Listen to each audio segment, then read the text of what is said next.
Hey guys, Cave Platypus here. Today we're going to be checking out the Jurassic World Epic Evolution Gigantic Trackers Neovenator. Now, just getting straight into it, the package art pretty much the same as my last review, the Eoraptor versus Stegosaurus. Still pretty nice art though. As you can see, Neovenator here is part of the coastal biome, unlike the last one, which was I believe this one. Turn around to the back here. Once again, coastal biome right there. See a nice showcasing of the action features here. Got a little dial there that'll cause him to roar. Not roar. He doesn't roar. He kind of bites down and whatnot. I'll showcase that a bit later. You can see he can shoot some quills up here. Give him a nice little mohawk. That's pretty funny. Right here, you can see we've got the other figure in this wave, that being the Alpine Triceratops, which I do have. It's just not out of the box yet. But speaking of out of the box, let's go ahead and get Mr. Neovenator here out of his box.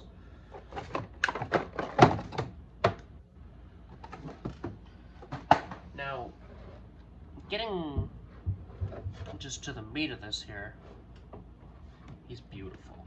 Absolutely gorgeous.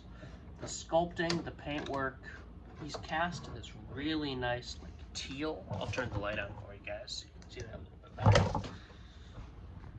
I'll move the light backwards so you're not getting blinded.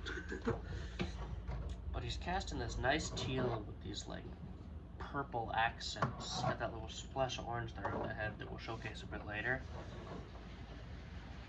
His tail can rotate that way, this way and that way. His legs are on nice ratchet joints, so he can kind of kick forward about that far, backward about that far. Not too much range of motion in the legs. About the same with this leg, honestly. But it's okay. You can still get him into nice, like, you can get him crouching like that. You can get him standing tall and proud. You've got a decent amount of articulation for this guy, which is always nice in a mainline figure.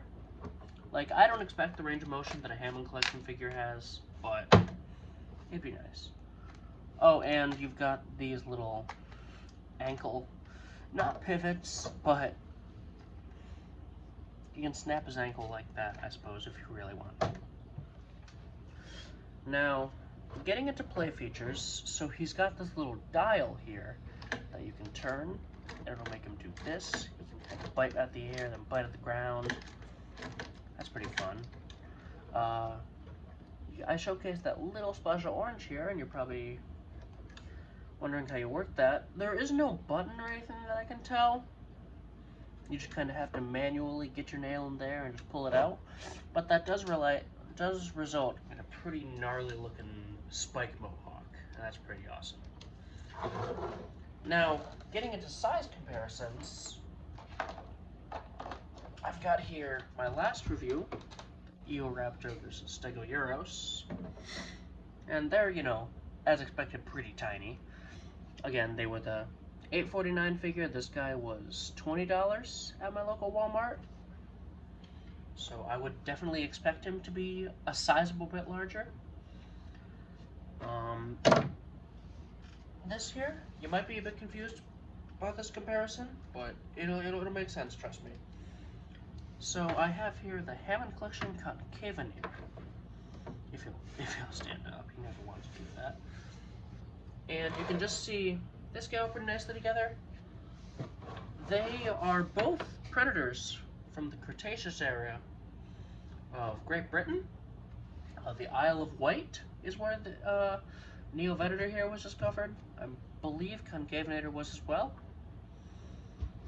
So if you want to recreate some like dioramas, then you can, you know, they scale pretty nicely. They won't look too out of place together.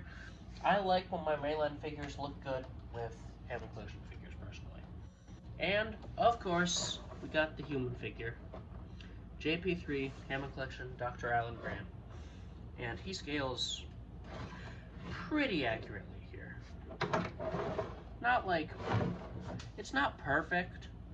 I think Neovenator is just a bit oversized compared to the humans, but it's good enough.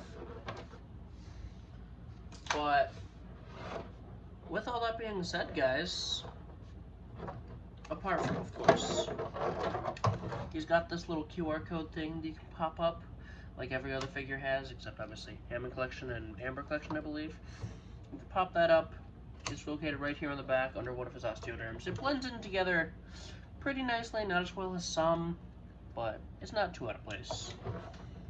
But yeah, I believe that'll do it for today's review on the Jurassic World Epic Evolution Neovenator. So, as always, make sure to like, subscribe, comment if you liked the video. Leave me some criticism. Tell me how I did. But I think that'll do it, guys. Have a good day. See you next time.